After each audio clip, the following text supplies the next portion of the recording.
Okay, everyone, welcome to AME's 2-second lean tour series. My name is Richard Evans, and it's going to be a great day today. Today we're going to go to all the way from Canada, which is our home base, all the way to Christchurch, New Zealand. We're going to visit one of our friends in New Zealand, Phil Ruby, and Phil there. So today we've got some special guests. We've got Alex from the States, and we've got Paul from Japan, who's sitting in the background today. So Alex, do you just want to say a couple of words and kick her off today? Yes, so the tour, guys, good morning or afternoon. The tour that you're going to see today is nothing but amazing because the leader is completely engaged on his workshop, and in his mind, he understands completely what lean is all about. It's about the people.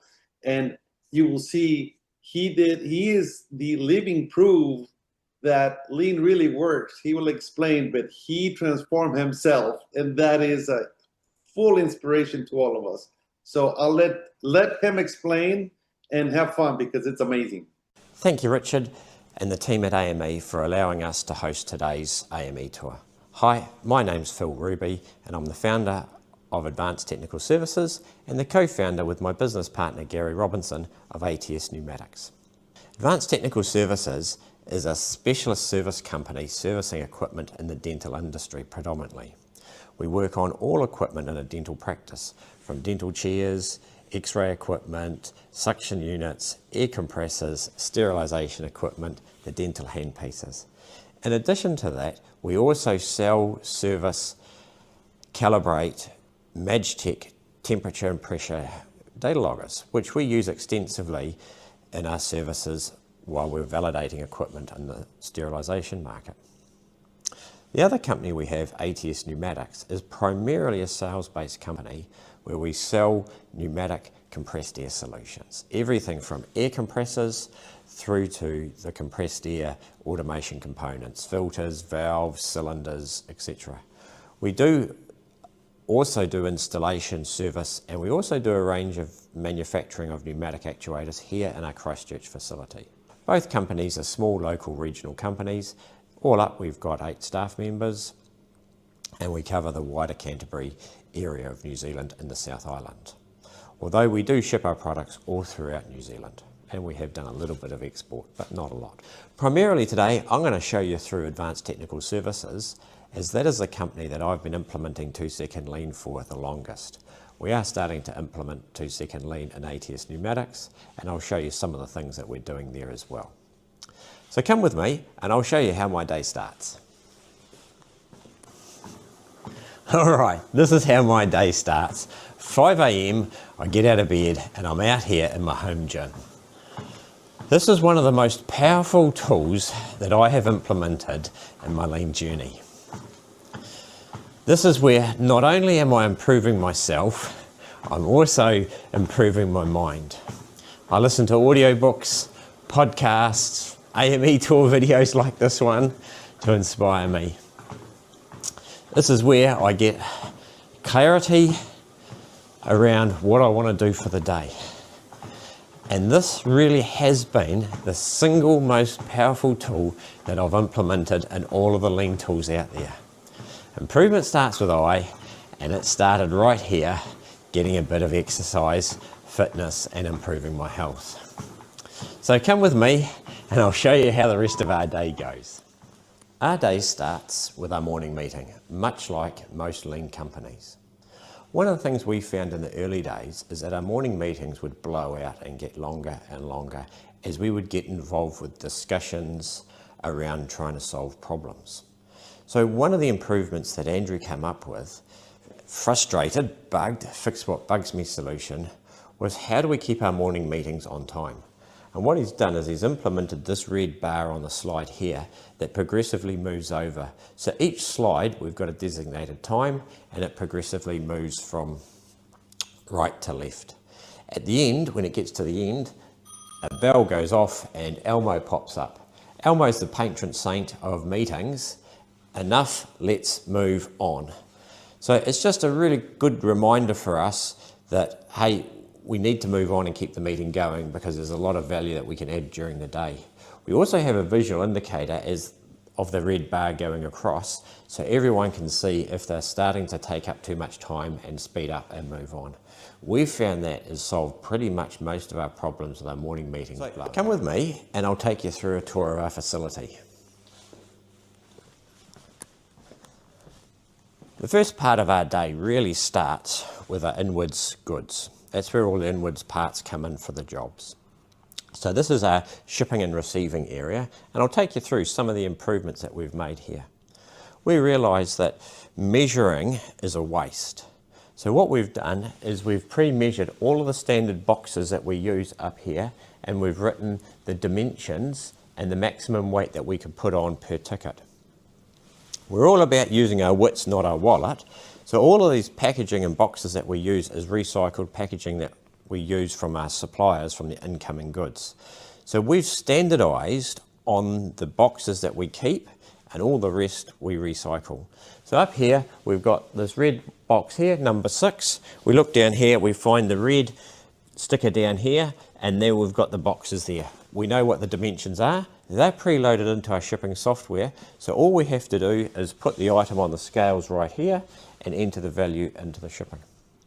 Another cool improvement that we've done is all our paperwork we have on clipboards, and we used to have hooks, but we used to struggle putting the clipboards on the hooks. So what we've done now is we've glued a penny washer on the back and we've screwed a magnet to the wall. Now all we have to do is just clip that up there. Really simple, really easy, and that was a fix what bugs you moment. Again, we're all about simple solutions. So come with me a little bit further, I'll show you what we're doing down here. We're a small company and we don't ship a lot of parcels. One of the things that we found was that the shipping area was a hive of activity. This is where we print barcode labels, product labels, where all the parts come in and when we're shipping things out. And it wasn't uncommon to have multiple people wanting to use the area at the same time. So what we've done is we've duplicated the setups here. So we have 2 duplicate setups. Same going that way, and it's a mirror image going this way over here. You'll see we've got the bubble wrap cut into the bench, so everything we send out is pretty delicate, so we want to make sure everything is wrapped up nice and securely and safely for transportation. So it's all about how do we make it easier to do the process. What we found is that we have different labels for different applications, and we're forever changing the labels in and out. So we've got multiple label printers and we've duplicated them all up. We've networked the one for the shipping labels just to make it easier for everyone. The scales over here you'll see have been sunk down into the bench, so it's really easy for us to put the parcels on to weigh it right where we need it. We've got a QR code barcode scanner, so we can scan not only 1D barcodes but also your 2D quick QR codes and that side of things, so we can get access to documents, websites, and from our Kanban cards we can go straight to websites. So come a little bit further, I'll show you some of the other things that we're doing down here. We have all our courier bags built into the frame that we've got built up here. We run all our inventory off a Kanban card system, and I'll cover the Kanbans a little bit later on, but the ones that have been ordered come over here ready, so when we're receiving the goods in, we've got the answer where the question is, we've got all the information there. We've got all the tools that we use on our packing bench cut into Kaizen foam. Again, we have the handle sticking out here, making it easier to grab onto the packing tape. We've got all our label makers going from there. We're all about trying to make our customers' lives easier. That's what we're here for. We're here to serve the customer, and what can we do to make the customer's lives easier? So one product that we ship and have come back in on a regular basis is our Magitech temperature and pressure data loggers. And these are a really fragile piece of equipment. What we found is sometimes our customers wouldn't pack them properly, and other customers would send in great big heavy plastic heavy duty containers to protect them. And that was a lot of waste, it was a lot of over processing, it was bulky. So what we've come up with is we've come up with a standard shipping container that we send out. They fit inside a standard courier bag, which makes it nice and economical to ship. And what we've done is we've designed and laser cut foam in here, so the data loggers just sit in here, nice and secure. From there, we've got instructions on what to do, how to link into our website to download the latest software and instructions. We give them a return prepaid courier bag to send it back into us. We've got a QR code here that takes them straight to our form. What we found is loggers would just turn up without any notice. And which one of our wastes is waste of poor planning, and I'll cover that a little bit later on in the video. But what we wanted to do was fix what bugs us. How do we get advanced notification of loggers coming in? So all they do now is they scan the QR code with their phone, they fill out their questions on what they're doing, and the form pre-prompts them, depending on the questions that they answer, to what other questions that we need to know. This makes the process really simple. We put on here the customer number and all the information that they would need to add so they don't have to go looking for it. We're all about making their life easier, because when the information comes in to us correctly, it makes our lives easier. Some of the things that we've done here in this area, and I'll come a little bit closer. That's better. Now you can see what's going on. So we have plastic bags for everything that we do, and what you'll find here is we've got little blue, red, black dots, and it shows up here on the wall. We have a sample of all of the bags that we have. So when you're looking for a bag, you just look at the wall. This is a side bag I want the black bag. You come over here and you open the drawer and you've got the black bags. One improvement that Caitlin came up with is, she's relatively new here, and we started, and it's been an ongoing problem actually, and it's not just because of the new person, but it really presented a bit more when the new person came into our organisation. We assemble some of our own service kits, and we would find that parts were getting missed off. So one of the solutions that Caitlin's come up with is she's laminated this one here, and it's got a cutout for all the different products that make up this one kit. So when we're building the kit, it's a pokey-yoke system. We just add all the parts on here. We can at a glance, very visual, see that we've got everything and the quantity is correct before we put it into the bag. That's had a couple of iterations. So first off, it started with just the part numbers written down here. But then the question was, well, actually, what was missing? So she's now added the description of what it is to make it a little bit clearer for anyone else coming along to see what's happening. We're all about reducing motion, and one of the concepts that we learn about is connecting processes. So what we're starting to do now is connect the processes. So we keep our parts on the shelf here, and we're progressively moving more of our spare parts over to this area. They used to be kept on the far side of our building. Don't ask me why we did that. It's just what we did when we came in here. So we literally have all our parts right here. This is where we pack them, and this is where we receipt them, and this is where we put them away. So we've connected the two processes, eliminating a lot of over-processing, a lot of motion. So come a little bit closer and I'll show you some of the nuances of what we've done here on the stock.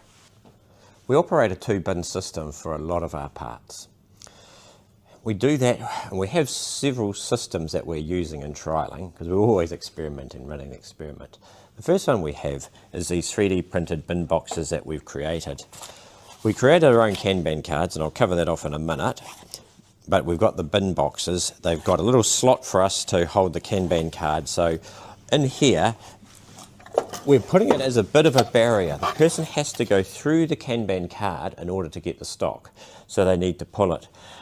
What we've also done at times is we're trying to make it, I'll say, a little bit more difficult for them to grab the parts. We want to make sure that we enforce the Kanban card, because the issue we would have is people would just grab the stock and not turn the Kanban card in.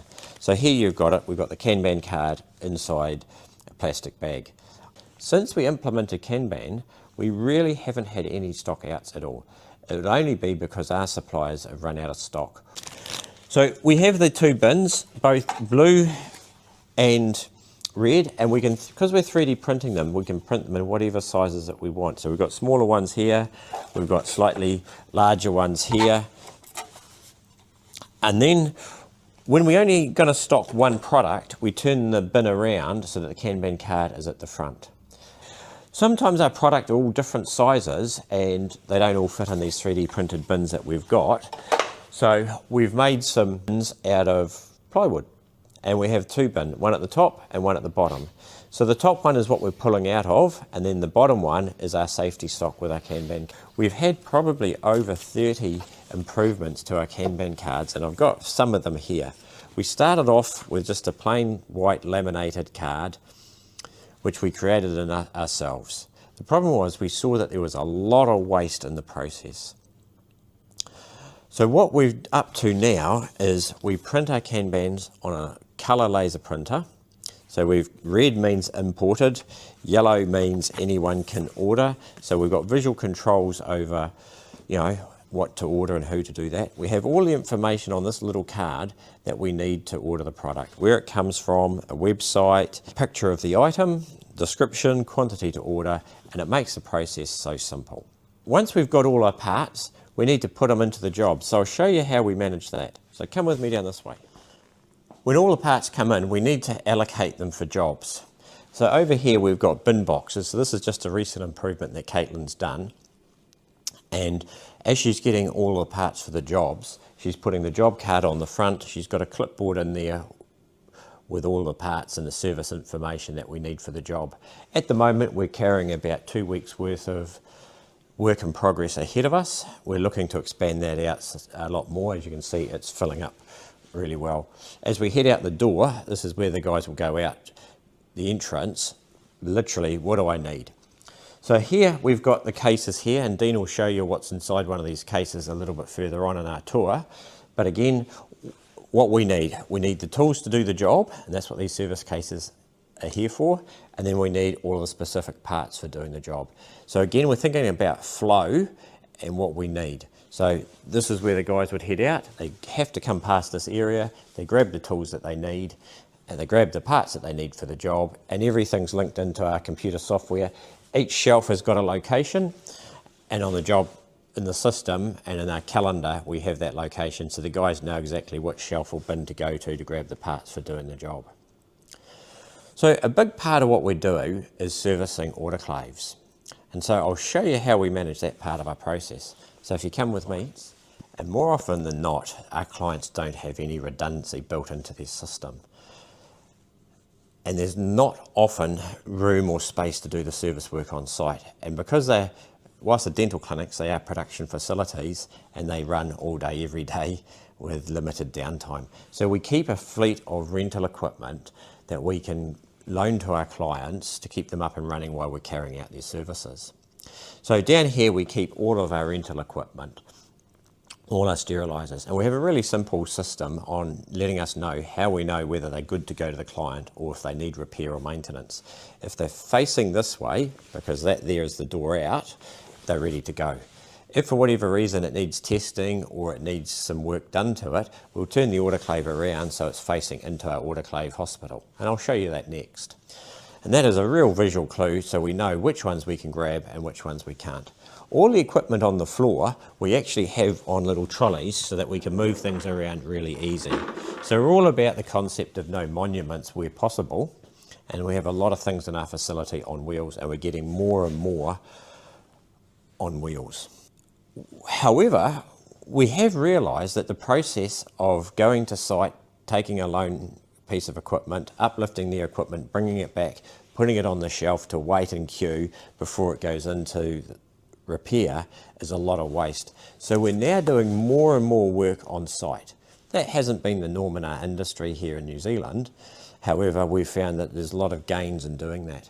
And through that process, we've been able to take jobs that were taking, say, about 8 hours down to about 4 hours. So it's a huge reduction in time, which reduces the cost to our client, but also means we can get through more jobs in a day. And that's one thing that we've done that's enabled us to take on more work and get through more work with the same amount of staff that we have. So over a 50% reduction in the time to service an autoclave. The biggest challenge was staff keeps saying, oh, no, we need to bring it back to the workshop. Why is that? Oh, we haven't got the tools. So we've progressively built service kits that we have all the specific tools that they would need to work on a specific piece of equipment. And that's been a game changer for us. So we're trying to do that more and more, which is eliminating a lot of over-processing, a lot of transportation, a lot of excess motion. All right, come with me and I'll show you into our autoclave area. So on our way to autoclave area, so when we bring a client's piece of equipment in, it comes into this rack here and everything goes onto trolleys or a dolly. We're trying to reduce the amount of work and process that we have, and that's why we're trying to do a lot of our work on site. However, some things need to come back for multiple reasons. Sometimes there's physically no room on site and it's not safe to carry out the work. Other times we're waiting for parts and things like that, and we've got to keep our clients going. So everything goes onto a trolley, same system. If the piece of equipment is pointing in this direction, it's to be serviced. If it's pointing in that direction, it's ready to be returned to the client. We're trying to schedule our work so that when we've finished working on a piece of equipment, it doesn't go back onto the bench, it goes straight out into the car and delivered back to the client, eliminating a lot of over-processing. We have totally reduced the amount of work and process that we have, and we're doing our best that we can to keep that to a minimum, because there's no value added when it's just sitting here waiting. So here's an example of how we think. So what our customers need to do is they need to empty this filter on a regular basis, and we'll see that that's really hard to undo. So what we've come up with is we've 3D printed a tool that they can just put on here, and then that just makes the job so much more easier to get that out. This has now become a product that we sell to our clients. So it's just an idea where we've used lean thinking to solve a problem for ourselves and also for our clients. I'll take you a little bit further and I'll show you where we actually work on the autoclaves. So come with me. This is where all the action happens. This is our autoclave hospital, we call it. This is where we service all of the equipment that we bring back to the workshop. A key concept that we've embraced is no monuments, and we're working further and further, and this is one area where we've totally eliminated every monument in the area. Everything in this whole area here is fully flexible, it's on wheels or on a French cleat wall system, making it really easy to make improvements and change things around. One concept that took me a while to embrace was coming down onto the gemba. My desk used to be hidden way on the other side of the Great Divide. That's what we call the white wall. Now, about a year ago, I moved onto the gemba and my desk is right in the middle. All our desks are on wheels, they're up-down desks so we can stand or sit, or a combination of both. That's been a real big change for me. Initially it was quite hard to get down here onto the shop floor because of all the interruptions and distractions of what's going on, but eventually you'll get used to it. And that's when you start noticing, why is that guy walking backwards and forwards so many times? Why is he not working on there? Or things like that. And it just helps me ask better questions. So I've become a better leader by coming down here onto the gemba. That's been a really important thing for me. But I think you've heard enough from me. So now what I'll do is I'll take you through and introduce you to some of the staff and let them tell you a little about what they do. So come with me, I'll introduce you to Dino. I actually started off first going straight from high school into university, and I was all right academically, but I had no work experience, found it hard to get a job. Then Phil reached out and said, hey, do you want to come down for a weekend, see what we do some stuff? And I've been here 6 years later. How did you find it when you first come to work for us, Dean? So there was a lot of dealing with people, and I didn't like that much. It made me anxious. Talking on the phones, I also really don't like that. Still don't, but I'm better at it. How have you found lean and how that's helped you in your job and that side of things? So I like the idea of making things simpler and easier for myself, and if it helps someone else do less work, then that's a bonus. So your background's not actually in servicing equipment or initially software and software development. So how have you managed to get from where you were as a software guy who anxious talking to customers and to being this now confident person who's a front-line guy talking to all our customers, doing the service work? I'm tempted to say dumb luck. I kind of fell into doing the servicing side. So I did come in mostly to do validations, basically babysit an autoclave through its operations while making sure it's doing stuff. And then it was a natural progression to our data loggers. And then from there, I was figuring out what things sound like and then what things sound like when they go wrong or different.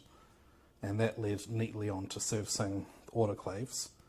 And then while I was servicing autoclaves, so I might as well start servicing suctions and air compressors.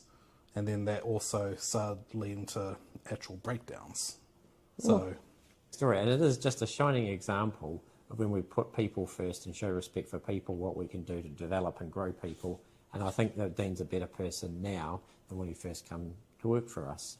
So what's your favourite improvement, Dean? I have a few. So the first improvement I did was actually in that weekend when I came down with Phil. So that was me doing a validation template. So first it was get all the data, it's spat out into a table, and you have to manually pick and choose which one you want. And that's a lot of effort. So the first iteration was dump it into a spreadsheet and then have a formula to pick out the time. Just enter the time and it will give you the data. And then there was copy paste into Word. And then the next iteration was why bother going to Word, just have it all in Excel. And that's the current iteration right now. Fixing what bugs you and making the job easier, and really a great example. This is a standing bench. We've turned it into a mobile workbench. We can bring it up to a convenient height to work on. And then when it's done working, we can bring it down to trolley height so we can easily move it around. So we started off with having to manually move these with one strong person or two people. So that has problems. We have these chopping boards now. They reduce the friction, let us slide them. But originally it was quite stiff, so I got a nice thin floppy one. It was still a pain though, so Charles went and made a hook for us. So multiple hooks for us. So now we can just drag them easily onto the trolley. Just like so. And then it's just one person to move an otherwise very heavy object. So Dean, tell us about one of the improvements that you've done here in our Magitech calibration area. I think it would be fairer to call it one of your improvements. And I mentioned earlier they've got a few favourite improvements. So this is the first step in our pressure calibration improvements. And then we twiddle this knob. And this is what we have to do every single time. And it was about half an hour of devoted attention just to calibrate our pressure loggers, what we had before. And then Phil made that, which is just set it up, press a button, wander off. It's a couple minutes, if that. So now it doesn't have to be me, as long as you know how to screw some fittings, plug in the tube, even... Here's an example of where we've taken an improvement that we saw done on one of the AME tours, and we got this idea from Brendan from Automated Drive Solutions. One of the challenges that we had is Dean would be struggling on a piece of equipment, but he really takes the respect for people to a different level, and he didn't want to interrupt anyone while they were busy working because he was struggling. And so we needed to come up with a solution on how Dean could, for want of a better term, put his hand up for help and that. So can you explain what we've done here, Dean? So first of all, green for good or go or whatever. So that means that everything's working fine. Yellow means there is a problem, but I'm trying to work through it. It's not stopping me just yet. Red is I can't continue, something is hard stopping me and I need help. So it's great when you walk in and you can see it, but if you're fixed on screens or somewhere you can't actually see it, then that's a problem. So instead, we've come up with this.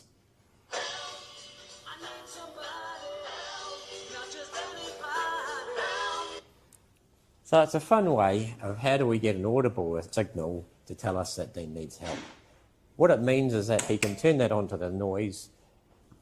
While we're working away, we can hear something's going on, but it doesn't instantly stop us from what we're doing, but we're aware that Dean needs some help. And it's just a fun way of how we're doing it.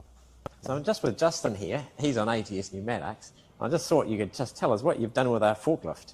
Yeah, well, we've got this old 40-year-old Datsun forklift. All the paint was chipped off. I've sanded it all down. We've painted it a nice orange, and we've chucked the 01 for Dukes of Hazzard on the side. And yeah, we've got a good response. So what happens when the truck drivers pull up and then they recognise what it is? Yeah, they're quite excited. They almost like it made their day because they'd seen something from the 80s, and quite a few cars that drive past would get the odd toot. People recognise the 01 on the side. And, Cool.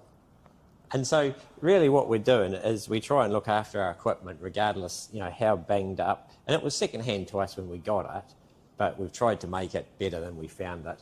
And as Toyota say, the first when we get it is the worst it'll ever be, and here's a prime example of that. And it's so much easier to keep looking after it in good condition. Hey, Justin, can I just grab you for a second? yeah. What's your favourite improvement? Oh, come with me, I'll show you. All right, this will be my favourite improvement. What do we got The here? tool chest. So we've got all the Kaizen foam inserts for all the tools. So if something's missing, I know someone's been in there and they haven't put it back. So how does that help you in your job? I don't have to wander around looking for something. I know that it's possibly missing before I need it. I check it every morning, make sure everything's here before I start a job. Okay. Pretty stoked with it, so yeah. Awesome. I'll let you get back at it. Thanks, Justin. Cool. Thank you. So, Justin, not only are you doing work in the workshop, you also do work out in the field. So what's your favourite improvement that you've done that's helped you in the field? Oh, that'll be carrying a lot of fittings now. There's nothing worse than doing a job and you haven't got the right fittings. So, yeah, we've got all these cases set up with different fittings that we use, electrical testing gear, and yeah, it's a big time saver. Awesome. Everything I need is here. So, yeah. Thanks, Justin. Hey, Caitlin. Can you tell us what you do here? So I'm the service coordinator, so I just organise all the jobs and order parts and everything for it. Cool. So how long have you been with us? I think just over 2 months now. Just over 2 months. So how have you found coming into a job? So what sort of experience did you have in this role before you came in? I didn't really have any experience. And so how have you found coming into the role with no experience to be able to pick up and manage all the service jobs? It's actually been not too hard. There's like a lot of things in place to be able to know what to do. So we've got some processes so that we're able to do that. So what do you find, what's your best improvement? I think my best improvement would probably be the Monday form that has all the service reminders in it. So how's that helped you in your job? It's a lot easier to see when all the upcoming appointments are, so it's easier to schedule. Cool. And so you run and join our morning meeting, and you actually run and host our morning meeting. When did you start hosting the morning meeting? From the first week that I started. And how did you find that? At the start, it was a bit like I didn't really like it at the start that much, but towards like now, it's not too bad.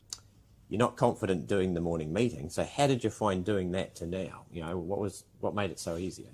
There's a slideshow that has all the information that you have to go through, so I don't really have to like think of something on the spot.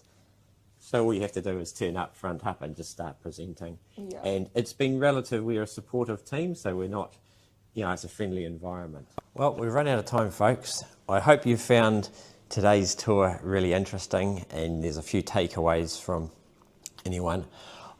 Going through the whole process of putting this tour together has really made me look at my business in a different perspective. And I'd really encourage everyone out there to get out there, put your hat in the arena, and host an AME tour. Because when Richard reached out to me and asked me to host an AME tour, I thought, we're not ready. The honest truth, I don't think I'd ever feel ready because I always see the amount of waste ahead of us and the improvements that we could make. This is just a snapshot in our journey, and maybe in a few more years' time we'll invite you back in and see what more progress that we've made. So thank you very much, and look forward to any of the questions that you've got. Please feel welcome to reach out to me. You can contact me on LinkedIn or via WhatsApp. And just get hold of Richard or someone like that, and they'll pass you on my contact details. love to talk to anyone and help them and share in their journey. Thank you very much, and you have a wonderful afternoon. So for me, it's very clear, Phil, that you have it's not a big corporation, so even in small companies, you can apply lean, and that you're a service company. And the phrase that Toyota says, don't copy Toyota, don't be like Toyota, but Toyota-like. And you've applied every single of those principles into your own flavor. And it's just amazing how you have fun and you're able to have the smiles on your people. So it's really cool. What would you? Well, I will not make that question. Go ahead first. You must have a list of questions, Richard. We've actually not got too many, but here's one from Bernard, from your neighbor. Bernard said, "What would you do differently if you had your time again?" Oh, that's really simple. Start with myself. So I pushed this for 6 years, and I pushed and I pushed and I pushed. And it wasn't until about 18 months, 2 years ago, that I really realized, and Paul, listen to everything Paul says, you've got enough waste in your world, start with yourself. And Yep. Through my health journey, I've really learned that you've got to show people what to do, not tell people what to do. And when I set a really high level, then I started inspiring people. And singularly, that would be, people, everyone perhaps wants to change, but the motivation to change is not sufficient enough. They've got to see a significant change. The contrast between, the old and the now, and seeing that it's achievable. And so set the example really high yourself, then start rolling it out. People will start naturally asking questions. So leading from that, during your video, you actually said that it was hard for you to go to Gemba, right? So what was it that convinced you it was the right thing to do? Because if it was hard, something must have triggered you to do it. Yeah, good question. I think faith probably is, trusting the system. And so what I've learned more and more, and especially in the last 6 months, like I'm going to talk at the GLS Summit, learning how to public speak is something that scares me.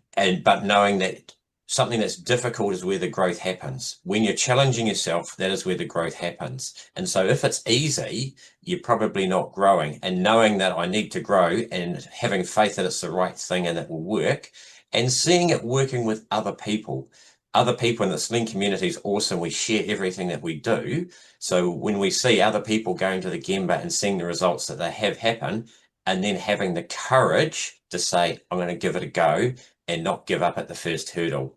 When I first started, I put 2 desks. I put one in the Gemba, and again, it was just too comfortable to go back to my desk. And then I went all in, and we moved all our desks onto the Gemba. And I would say it wasn't comfortable for quite some time. There's all the interruptions and all the excuses. But looking back now, I wouldn't have it any other way. Yeah, and it sort of reiterates what you said, that you don't tell people what to do, you show people what to do. And so many of our great tours that we've had over the last few years, people have been showing you, go to Gemba, go to Gemba, go to Gemba. I mean, I remember Paul telling everybody corporate level, go to Gemba. You got to go to Gemba and see what goes on. Otherwise, you're not going to transform companies. Alex, you got a couple of questions. So Phil, just to tap on that, because I think it's so important. So many do not understand what you just said, is do not tell them what to do, but showing them how to think and how to solve their own problems. Could you tell us how to communicate that to a leader that has not really understood that? Why is it so important? How did you manage to do that? Because that is a big revelation right there.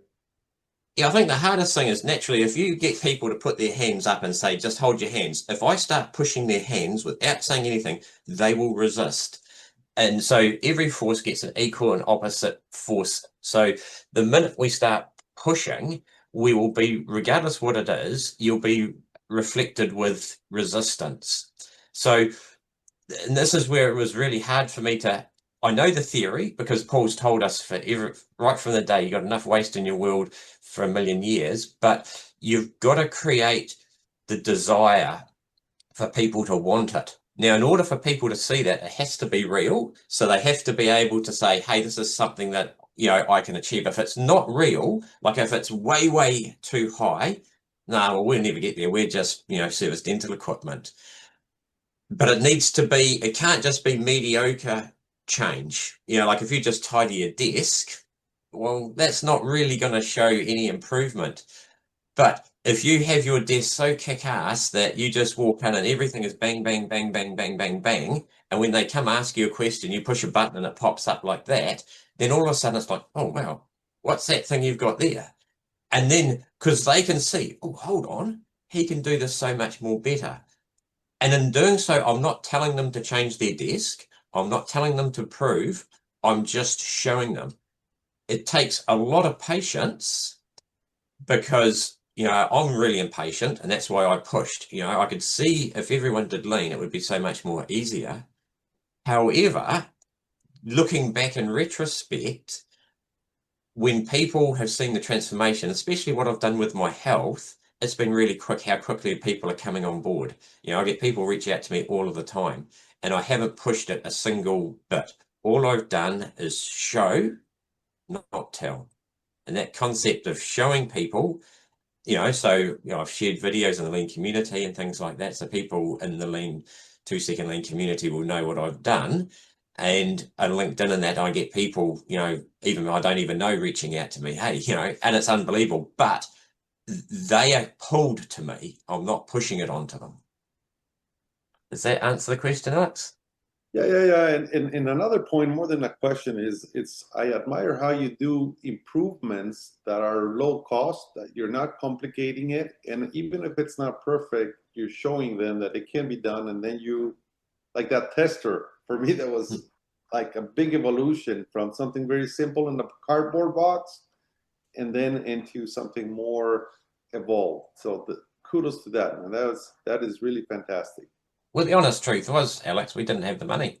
And if I started out making it absolute premium, I would have never done it because I didn't know if it was going to work. So the first thing, how do we run the experiment? And, what can we do right now that's cheap, for free, that gets us all the way as close as we can to the perfect improvement that we can do right now?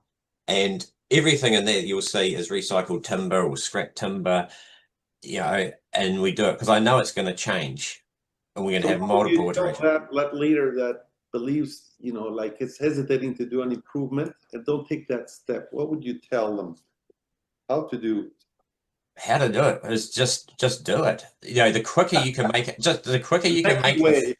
The first improvement, I can't remember where it came from. The first improvement is the worst improvement, but it's the most important improvement because it sets you going. Because once you've done that first improvement, you'll see, oh, this didn't work, that failed, or this is no good. And then you've got some really clear direction on what needs to be improved rather than thinking about it. When you start planning without some sort of tester, you don't know if it's going to work or what you need to change. So you've got to get your quickest thing out there as quick as possible, and knowing that it will fail, but having confidence that we're going to reiterate it 10 times more and it's going to get better. But if we aim for perfection off the thing and get discouraged when the first one doesn't work and we've spent so much money and it didn't work, we're going to be very reluctant to try again. But if you've spent no money and very little time and it's failed, and you can see, oh, all we need to do is do it again and change this, and then fail again, PDCA, plan, do, check, act. Yeah. Yep, for sure. We've got a question from a fellow Kiwi from Geerton. He says, hi, Phil, a question here from a fellow Kiwi. Great work. Well done, mate. Lots of improvements for areas and individuals. How have you been able to let the team, I think I should say, improve across the value stream? Geerton, if it's not, you just turn your mic on and give the right question. No, that's all good. Thanks, Richard. Yeah, so we just really, the focus really was how do we, make your jobs easier? And it took me a long time to really realize I got into lean because we were really struggling financially. So I was really focused with my push on making improvements, and it was all around trying to improve the bottom line and become financially stable. When it really sunk down to me that if we keep focusing on making people's jobs easier, and naturally they're going to do a better quality job, we're not going to have rework. We're not going to have multiple trips back to site. We're going to be, the quality is going to be better. The job is going to be quicker because we're not doing rework. And then the answer is the test is we make more money and we become more financially stable. So rather than focusing on that, and just once I realized that was important, it's just, my staff, get frustrated at me because I just want the improvements. I want the improvements. Just how do we make your job easier? And so I sincerely, that's what we're just trying to do. And if we make their jobs easier, and then it's not easy. It isn't easy, I'll be honest. It's simple, but not easy. Okay, so just time for just one more question. They're from Greg. Massive improvements, Phil. Love it. You've improved your business and your health. Can I ask how it's impacted other parts of your life, spiritual or financial, etc.? Oh, total game changer. Absolutely. And so I always wanted to focus on other people first. So, lean community is a giving nature.